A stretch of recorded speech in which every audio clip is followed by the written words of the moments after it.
Hey guys, we're doing well today. So in today's video, I'll talk about the Super Rugby Trans-Tasman final between the Blues and Highlanders. Of course, this should be a very interesting game to watch with both the Blues and Highlanders pipping the Crusaders to get a spot within the finals.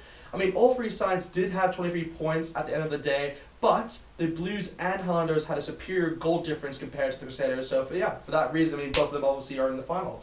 So as a Blues fan, I'm very excited. I mean, this is the first time they're in the final since 2003. So, you could say they're changing history in that sense if they do win this final. But of course, on the other hand, the Highlanders, you could say, have in some ways have more experience within finals. Of course, being they have more recent history, you could say, in getting their final within 2015, I believe, and they won that actually against the Hurricanes away. So obviously, this game is being played at home at Eden Park. So you could say in some ways, Blues do have home advantage. But like I said previously, the Highlanders know how to win away in the final. So it can be considered both ways to see who actually wins this game.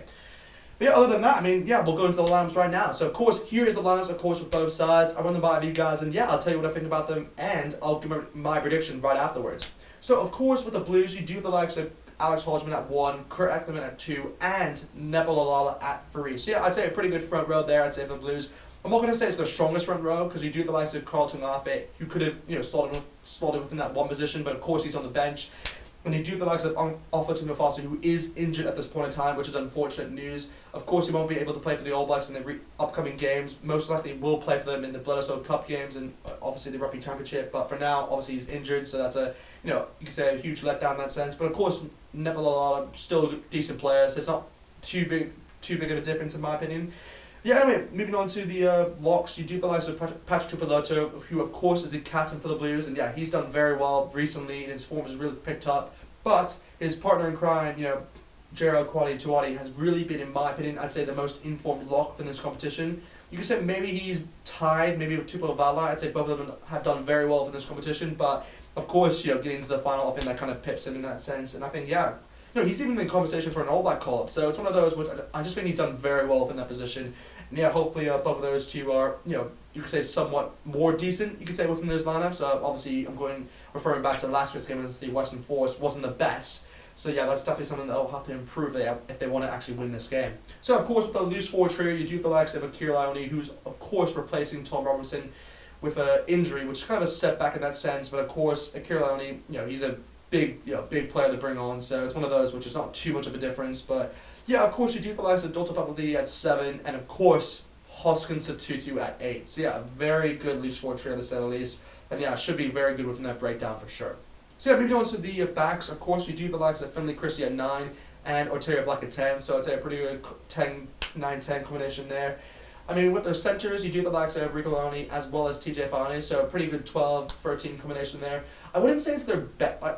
In my opinion, I think this is probably the weakest area within the Blues' defence, but of course, that's only due to, I'd say, their defensive prowess. But going from an attacking standpoint, both of them have done brilliantly, I'd say, obviously being more creative, and of course, Rico being as quick as he is, he's kind of a speedster in that sense. So it's one of those which I can definitely see him, being a lot more involved within this game for sure. So but anyway, moving on to the wingers, of course, for the Blues, you do have the likes of Mark Talia as well as Bryce Heem making up at 11 and 14 spots. So hopefully we see some tries from them, because both of them, of course, have been in good form recently.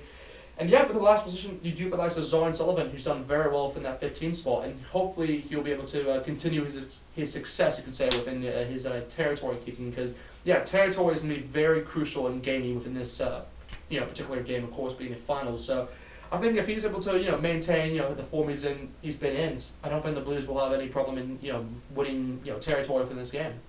So anyway, moving on to the Highlanders, of course, with that number 1 spot, they do have the likes of Ethan de Groot. Number 2, they have Ash Dixon, who of course is one of the co-captains.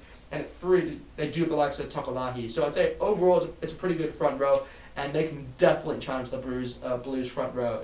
It's only a very good contest there to actually see who wins that competition. But anyway, Ash Dixon I wouldn't say is in the best of form, but I'm not going to say he hasn't done well at the same time, because he has scored some tries from this competition. So I wouldn't be surprised if he gets a try from this game for sure. Even de Groot, in my opinion, is probably the best prop, I'd say, from this competition, and definitely deserves to be in the conversation of an All Black call-up, in my opinion. But we'll have to wait and see if that happens. But other than that, with the locks, you do the likes of Perry Parkinson at that 4 position, and of course Brent Evans at 5. So a pretty good combination there, of course, with one being heavily experienced and the other one, you could say, an up-and-coming lock. And of course, Perry Parkinson had a few injury concerns coming into this game, but of course he is fit and available, so that's a good sign, obviously, from the Highlanders' point of view.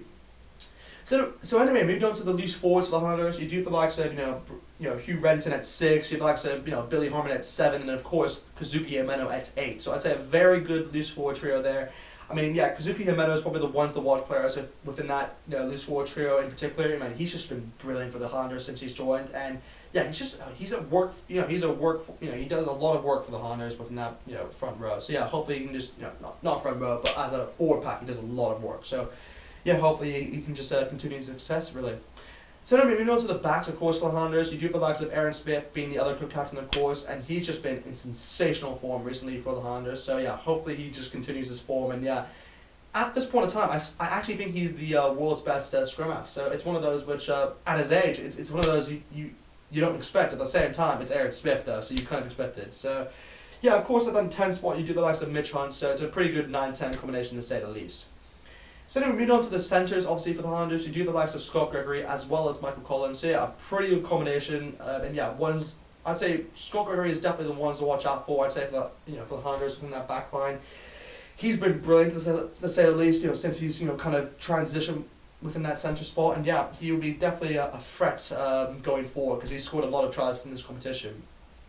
Then moving on to the wingers, of course, you do the likes of Jonah Nareki at 11, and of course Siri Tomlinson at 14 spots. So yeah, a pretty good combination to say the least for the Highlanders, and yeah, Jonah Nareki, another player who of course is who's in the conversation of getting an All Black call up. So hopefully he's in that, but we'll have to wait and see. But yeah, with the last position, of course, you do the likes of Josh Oney making up that 15 spots. So yeah, hopefully he's able to continue his recent form and yeah, win a lot of territory, of course, for the Highlanders. So yeah, that's kind of it with the lineups. If I had to actually say who wins this game, it's, in my opinion, because I think, obviously it's two New Zealand sides going against each other, I think it's going to be a lot closer game than what most people predict.